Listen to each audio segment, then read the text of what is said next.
Hello guys, welcome back to my channel. Recently Varun Grover ने कहा समझ आई एक्टर्स और राइटर्स की पे डिस्पैरिटी। फरहान अख्तर ने एक एपिसोड के 45 लाख कमाए जोक्स बोलने के लिए जो मैंने लिखे थे। मुझे सिर्फ 45,000 मिले। वरुण ग्रोवर जो एक टैलेंटेड स्क्रीन राइटर और कॉमेडियन हैं, उन्हें अपने करियर के अर्ली डेज में एक एक्सपीरियंस शेयर किया जो फरहान अख्तर के होस्टेड शो ओए इट्स फ्राइडे पर काम कर रहे थे। उस वक्त उन्होंने देखा कि राइटर्स और एक्टर्स के बीच कितनी ज़्यादा पे डिस्पैरिटी होती है।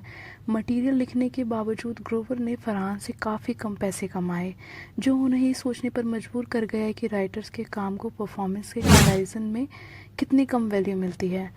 उन्होंने एक इंटरव्यू के दौरान बताया, जब वो फरहान के ओए इट्स फ्राइडे शो में काम कर रहे थे, वहाँ मैंने एक चीज़ रियलाइज़ करी, परफॉर्मर का जो वैल्यू एडिशन होता है वो मेरे लिखे मटेरियल के आगे कुछ खास नहीं था। पहली बार मुझे ये रियलाइज़ हुआ कि एक्टर्स ऐसे शो करके कितने पैसे कमा लेते हैं। पहले भी थोड़ा अंदाज़ा था, लेकिन इतना बड़ा गैप होगा ये नहीं सोचा था।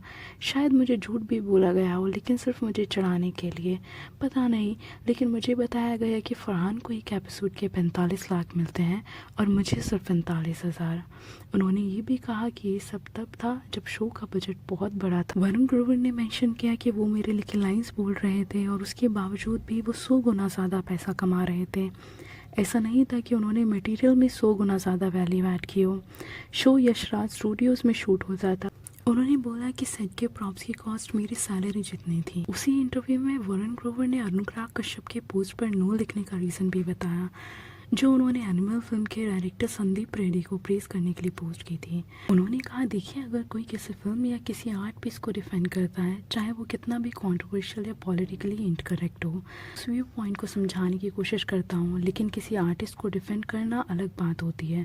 मैं हमेशा किसी इंसान के नहीं, किसी आइडिया की सपोर्ट या अगेंस्ट में होता हूँ।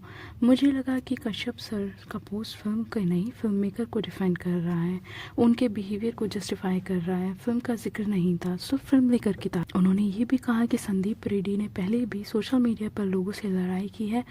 अगर कश्यप सर फिल्म को डिफेंड करते हैं तो मैं कुछ नहीं कहता। मैंने नो इसलिए लिखा क्योंकि मुझे लगा कि वो फिल्म मेकर को शील्ड कर रहे हैं, ना कि फिल्म को। देखो, ये तो डार्क रियलिटी है इंडस्ट्री की। परफॉर्मर को ही सारी क्रेडिट्स दिए जाते हैं। करण जौहर ने अजय देवगन और काजल के साथ झगड़े पर खुलकर बात की। उन्होंने कहा, आई एम श्योर उसने भी अपनी वाइफ के साथ टफ टाइम गुजारा होगा। करण जौहर और अजय देवगन के बीच एक समय में काफ़ी बुरा झगड़ा हो गया था, जब फिल्म फेयर में अजय की वाइफ काजल के अपोजिट एक एक्ट्रेस के साथ काम किया था। ये सब तब शुरू हुआ जब करण की फिल्म ए दिल है मुश्किल और अजय देवगन की फिल्म शिवाय दोनों एक ही दिन रिलीज़ हो रही थी। उस समय अजय देवगन ने एक ऑडियो क्लिप रिलीज़ की थी, जिसमें self claim critic Kamal R Rahman Khan अलीगली कह रहे थे कि उसने करण जौहर से पैसे लिए थे ताकि वो शिवाय के अगेंस्ट ट्वीट करे।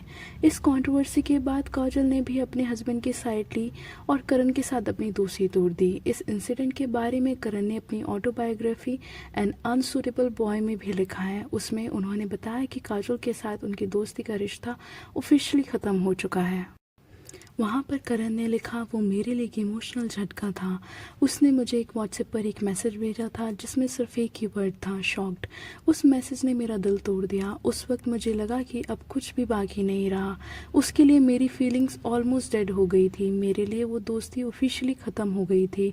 मुझे लगता था कि उसके लिए मैं इम्पॉर्टेंट हूँ, लेकिन जब उसने बिना मेरी साइड जाने या मुझसे बात किए अजय का साइड लिया तो मुझे बहुत हर्ट हुआ।